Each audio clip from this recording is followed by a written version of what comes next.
They were called unnatural from birth. Four sisters, born beneath the same roof in the winter of 1845, in a town so remote the maps barely acknowledged it.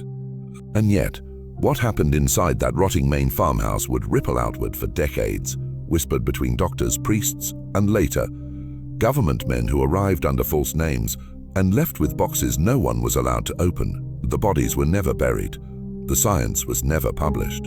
Even now, they refuse to speak of it. You were never meant to hear this story. But here you are. What made these sisters so dangerous was not what they did. It was what they became. Identical in appearance, yet wrong in ways no one could name aloud. They did not speak for the first 5 years of life. Soap, not a sound, not a cry. They moved in perfect unison, even in sleep. The town priest refused to enter the house after witnessing what he called impossible behaviors. The midwife vanished after the birth. Their mother was said to wander the woods at night, barefoot, singing to something no one could see. By age 10, the sisters began to change, not physically, but influence radiated from them. Neighbors grew ill. Livestock turned violent. Clocks stopped working within the house's reach.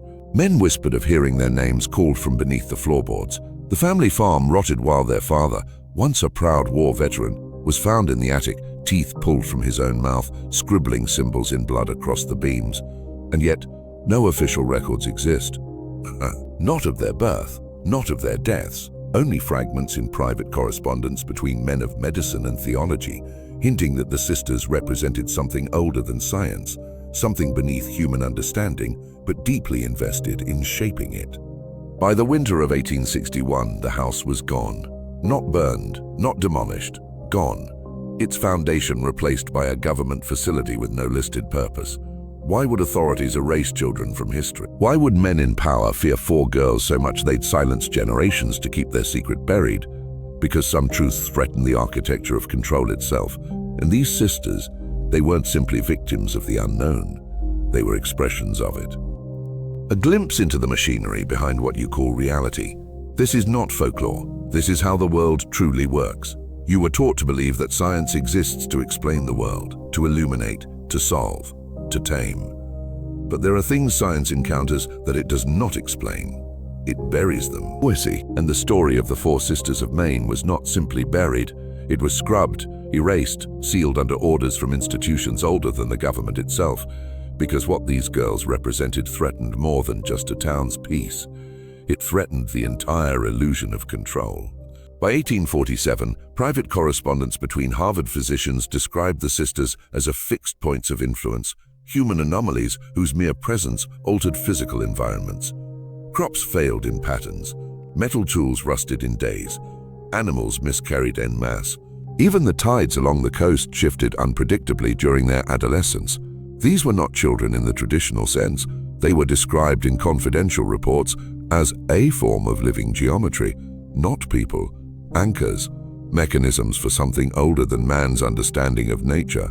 Clergymen tasked with investigating the family returned silent, broken, or vanished entirely. One journal entry remained, "They are not possessed. Possession suggests invasion. These are original." The implication was clear. Whatever force shaped them did not arrive from outside. It was already there, written into their being before breath or thought. Something pre-human, something older than language. By their late teens, the sisters no longer left the house. They communicated only through synchronized movements, gestures that scholars later compared to ancient navigational codes, maps, directions, commands meant for something beneath the surface of reality itself. Men watched, men documented, and then men acted, and then men acted. A government detail arrived under the pretense of a scientific observation. What they found was never reported, only that within weeks, the family disappeared. The farmhouse was razed to its foundation. In its place, a facility, unmarked, hidden in plain sight beneath layers of jurisdiction and denial. The official records label it a meteorological outpost, but satellite imagery reveals no equipment, no personnel, no purpose, only guards, only silence. And still, the tides around that cursed plot move against the moon. Clocks within its reach lose time. Birds refuse to fly overhead. This is not about 4 girls. This is about the system beneath systems, the hidden architectures of power that cannot allow such truths to surface. Because if you understood the nature of these sisters, you begin to understand the true nature of the world itself.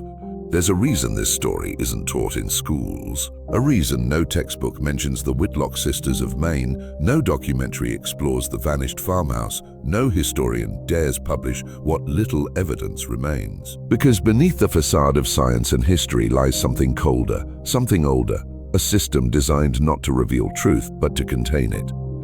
Institutions fear exposure not because they're fragile, but because their power depends on invisibility. Once you see the pattern, it's impossible to unsee. By the 1860s, whispers of the sisters still circulated among fringe circles. Occultists, esoteric scholars, rogue priests who traded knowledge like contraband. Letters speak of a quadrants of flesh, bound to unseen geometries. Men who studied ancient languages recognized the movements of the sisters not as madness but as ritual. Not chaotic, deliberate, calculated, a communication not meant for human ears, a summoning, a sealing, or something worse, maintenance of a system we mistake for reality. Consider this: the girls were never documented attending church, never baptized, never schooled, yet they drew from infancy diagrams identical to those found in Mesopotamian ruins, medieval grimoires, and secret Vatican vaults. Patterns designed to hold something in place. Patterns mimicked in modern cities, your street grids, your government buildings, your sacred sites, the same shapes, the same intent.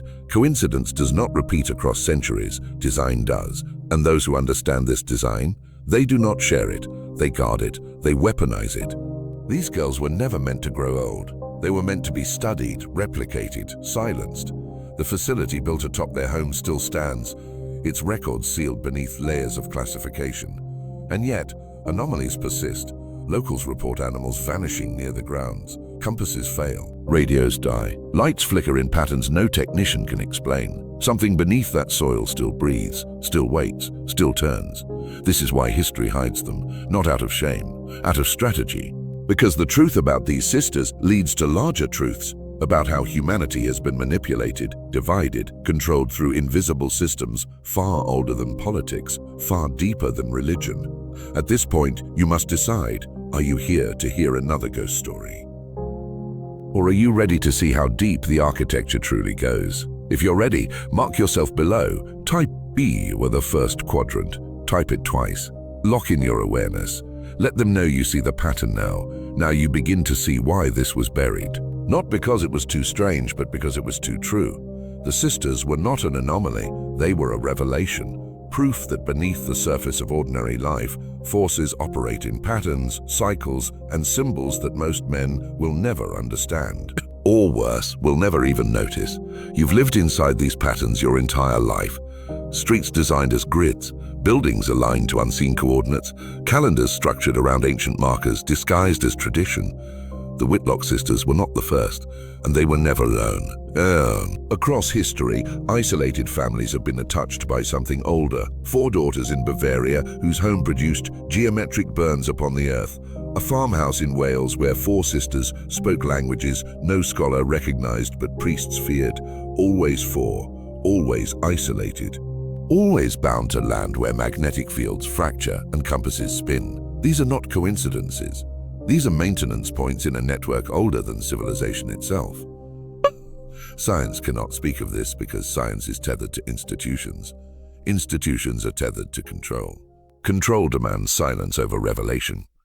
That's why these cases vanish from record. Why the Vatican archives overflow with locked volumes marked non-canonical. Why government outposts guard empty land with more force than nuclear sites. These aren't places, they're anchors. They hold the geometry in place, the same geometry written into the sisters' bones. The question you should be asking isn't what were they, the question is, why was their disappearance necessary for the architecture to survive? Because anomalies disrupt belief. Belief sustains the machine. A world that runs on predictable patterns cannot afford recognition of forces beyond control. These girls were a fracture in that illusion, not possessed, not cursed, but functioning as keys. To what? That remains unclear. Some say containment, some say preservation, some say communication with intelligences not bound by time or biology. But what's certain is this: the system moved swiftly to erase them. Because if ordinary men understood the truth of these sisters, they might begin to question the laws of their own captivity. why their cities hum in quadrants, why their days are broken into unnatural hours, why their loyalties are divided, compartmentalized, measured, and harvested. You were never meant to think this deeply, but now you have, and descent cannot be reversed. The next layer waits, older, colder, closer. True, ask yourself, who benefits from your ignorance of these patterns? Who profits when history is rewritten, when anomalies are erased, when every unexplained fracture in the fabric of reality is folded quietly into myth, legend, or superstition? Not the common man, not those who labor, suffer, or believe. No, the beneficiaries are those who maintain the architecture, those who understand that control isn't enforced by chains anymore, but by blindness. The Whitlock sisters represented a threat not because they were monstrous, but because they were proof. Proof that certain bloodlines, certain locations, certain combinations of flesh and geometry awaken something ancient, something beneath governments, beneath religions. Something tied to the land itself. Maine was no accident, the farmhouse no coincidence. Look at old maps of ley lines, magnetic anomalies, sacred sites, disguised as nothing more than remote wilderness. You'll find the pattern repeats, points on a grid, anchors in a larger design. That's why the facility remains. That's why the soil beneath it still whispers through failed instruments and broken compasses. The house was erased, but the location remains active, a node in the deeper machine. And understand this, the machine is not technology as you know it. It is geometry. It is geometry. Ritual. Blood. Men in power fear chaos because chaos reveals truth. Order conceals it. That's why they build your lives within boxes, cubicles, schools, cities, religions, all quadrants, all repetitions of the same four-point system that reflects the unseen design they serve. The Whitlock sisters were born into that quadrant, became it, maintained it. And when their role was finished, the system removed them like an infection. But infections leave traces. Locals still report missing time, sudden illnesses, lights beneath the soil. Children speak of women in old dresses watching from tree lines. Clocks stop at the same hour each month. Birds refuse to nest within miles of the site. These aren't hauntings. These are fractures in containment, signs the old architecture strains beneath its own weight. And now you've seen it. You've felt the shape pressing in. The four corners still turn, but you don't have to. Awareness is the first escape. Recognition is the first rebellion. The next layer shows you not just how this began, but why it was designed to consume you too. Do you understand now why they prefer you distracted? Why they drown you in news cycles, outrage, entertainment, shallow ambition? Because if you ever had the time, the silence, to truly observe the world around you, you might begin to notice the patterns, not the ones they show you, the ones they hide, the quadrants, the repetitions, the unseen geometry holding reality in place. The Whitlock sisters were never meant to be known because they are not an isolated horror story. They are evidence of a deeper architecture, one tied to bloodlines, to land, to symbols older than written language. Across centuries, across continents, the same occurrences repeat. 4 points, 4 bodies, 4 corners, always 4. Why? Because 4 is stability, foundation, the square, the prison disguised as order. Look at the blueprints of your cities, the structure of your institutions. Even the way your weeks are divided, quadrants, control disguised as normalcy. The sisters weren't cursed, they were aligned. Born into a precise moment, in a precise place, to serve a function no school would ever teach you. They were living manifestations of the hidden systems you were trained never to question. Systems that require sacrifice, systems that require silence, systems that feed on repetition, of names, of rituals, of pain. You think this doesn't touch you because you weren't born beneath the wrong star, into the wrong bloodline. You're already inside it. Your job, your debts, your distractions, your loyalties, they are all quadrants within quadrants, self-reinforcing prisons you mistake for reality. That's why rebellion always fails, because rebellion is permitted only within the bounds of the architecture. They don't fear your anger, they fear your understanding. Understanding collapses the quadrant. Awareness dissolves the prison. Once you see the shape, you can no longer serve it. That's why these stories were buried. That's why the sisters' names were erased, their history sterilized, their land locked behind fences and false science. Because if enough men saw the pattern, the architecture would fracture. But fractures already appear.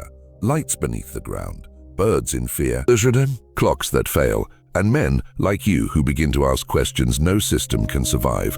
You feel it already, don't you? That unease, that knowing. You were taught to dismiss it, but now you understand. It's the architecture recognizing you as a threat. Everything you've been taught to trust, science, history, authority, operates within a framework carefully constructed to keep you inside the quadrant. They tell you stories of progress, of discovery, of civilization triumphing over chaos. But beneath that comforting surface lies something colder. Preservation, containment, control, not of the world, of you. The Whitlock sisters were simply one fracture in a long chain of anomalies that exposed the system's limits. But the system adapts. When exposure threatens its integrity, it doesn't confront. It absorbs, it buries, it rewrites. By the late 19th century, reports of the Maine incident had been reduced to superstition, folklore. The farmhouse replaced by a research facility. The facility renamed, reclassified, disguised beneath layers of bureaucracy. Even now, satellite imagery shows nothing. And yet, armed guards remain, sensors remain. Why guard nothing? Because it isn't nothing. It never was. Underneath, something persists. Not ghosts, not demons, a function. A convergence point where reality itself bends towards something older, something beneath the surface of human understanding. The sisters were simply the latest expression of this convergence, living coordinates in flesh and blood, maintaining a pattern far older than their bodies. When their purpose ended, the system didn't destroy them. It absorbed them, integrated them into the architecture beneath your feet. Do you really believe these anomalies vanish, that they're explained, resolved, or cured? No, they're archived, hidden, guarded, because their existence threatens the illusion that the world is stable, rational, governed by natural law. The real law is older, and it has nothing to do with your freedoms, your governments, your religions. It has everything to do with maintaining the architecture of control beneath your perception. The Whitlock land remains a node, a fixed point, and fixed points require maintenance. That's why the facility still hums beneath the soil. That's why no one builds there. That's why compasses fail, because the quadrant must remain intact for the larger system to continue feeding. If you understand this now, then understand this as well. Your life operates within these same boundaries. But wait, your routines, your ambitions, your beliefs, all quadrant-born, all feeding something you were never meant to see, but seeing changes everything. Awareness is not permitted. Awareness is punished. That's why they buried this. That's why they'll try to bury you too, if you look too closely. Now we descend beneath even the idea of history, beneath bloodlines, beneath land, beneath the illusions of time. Because what the Whitlock sisters revealed, what they were used for, ties directly into something far older than Maine, older than America, older than recorded civilization. The architecture beneath the architecture. There are places in this world where reality thins, where what we call natural law begins to fail. These places have been marked since before written language, before kings, before priests. Marked with stones, with circles, with blood, always in quadrants, always in four. The Whitlock farmhouse simply sat upon one of these fractures, one of these ancient nodes where containment was required to prevent something from slipping through. That is the truth they hid beneath the facility. Not science, not research, maintenance. The four girls were not born by accident. They were brought into existence by design, bred to hold the shape, bred to keep the gate closed. Think of it this way, your world is a skin stretched tight over something vast and hungry beneath. Occasionally, the tension weakens, cracks appear. Something shifts, and when it does, men move swiftly to reinforce the structure. They build, they bury, they erase. The quadrants turn again, and the machine resumes its silent feeding. But the machine isn't metal, it isn't made of wires or steel. It's built from your beliefs, your routines, your obedience. The four corners still turn because you still walk within them. The sisters were simply a clearer, rawer form of the same function you serve unknowingly: containment, repetition, maintenance. The land remains guarded because something beneath it still stirs, still waits for fracture, still feeds on pattern, on belief, on cycles of obedience repeated through generations. That is why the architecture exists, not for your benefit, for theirs. For the unseen forces that demand repetition, alignment, containment, forces older than language, older than gods, older than you. You can feel it now, can't you? That slow unease crawling beneath your thoughts. That sense you've lived your life walking circles within circles, never noticing how the lines were drawn beneath your feet long before you were born. The sisters didn't escape. Neither have you. You've come this far because something inside you already suspected this. You've felt it your entire life. That quiet wrongness beneath everything, the patterns that repeat, the unseen hand that shapes outcomes before you even make your choices. You thought it was coincidence. You thought it was fate. You thought it was simply how life works. But now you understand. It's design, a system built long before you arrived, and the Whitlock sisters were part of that system, just as you are. They were born to hold the shape in place. You were born to walk the paths that shape was designed to create. Noun. Roads, schedules, currencies, laws, all quadrants within quadrants, reinforcing the same invisible geometry, feeding the same hidden hunger. Those in power don't fear rebellion because rebellion is easy to control. What they fear is recognition. A man who sees the pattern no longer feeds it. A man who understands the rules no longer plays the game. That is the real threat, not uprising, awakening. This is why the story of the Whitlock sisters was buried, why the land remains locked, patrolled, silent, because the architecture cannot survive exposure. Exposure. It feeds on belief, dies in the light of knowledge. But exposure doesn't happen in governments or churches. It happens in the individual mind, in men like you who refuse to stop asking why these patterns exist, why these quadrants persist, why history is rewritten, anomalies erased, and questions punished. The answer is simple. The system fears collapse. It fears the return of what waits beneath it, beneath the soil, beneath the foundations of your cities, beneath your very perceptions of reality, something ancient, something patient, something bound by four corners long ago. The sisters were one lock. Others exist, still turning, still humming beneath your feet. And yet fractures appear, lights where there should be none, time slipping where time is fixed. Animals behaving without cause, small signs, harbingers of a deeper unraveling. Question isn't if the architecture will fail, it's when. And when it does, those who see will survive. Those who don't will feed it. Here at the end of this descent, you must face the truth that most men will never confront. The architecture wasn't built to imprison them. It was built to protect them. Not from themselves, but from what lies beneath. The quadrants, the rituals, the endless repetition of four corners turning. All of it designed to hold something in place. Something vast, something hungry. Something that has been with us since long before Maine, long before language, long before memory. The Whitlock sisters weren't victims. They weren't anomalies. They were keys, born in alignment with a fracture beneath the earth that no institution could control, only contain. Through them, the pattern was maintained.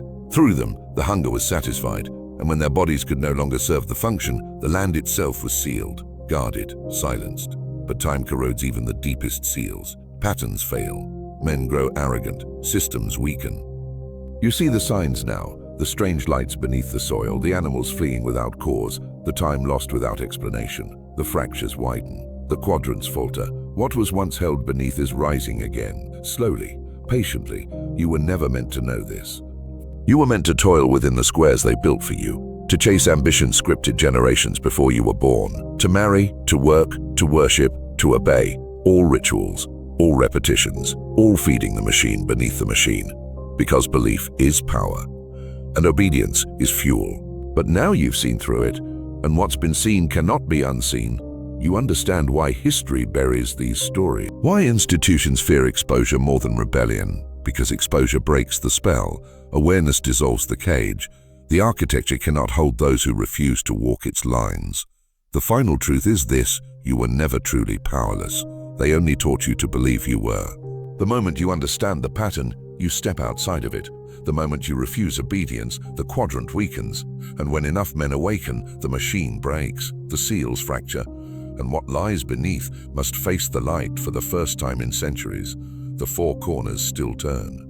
But you don't have to. If you understand now, mark yourself in the comments. I break the quadrant. Write it twice. Burn it into the algorithm. Burn it into your mind.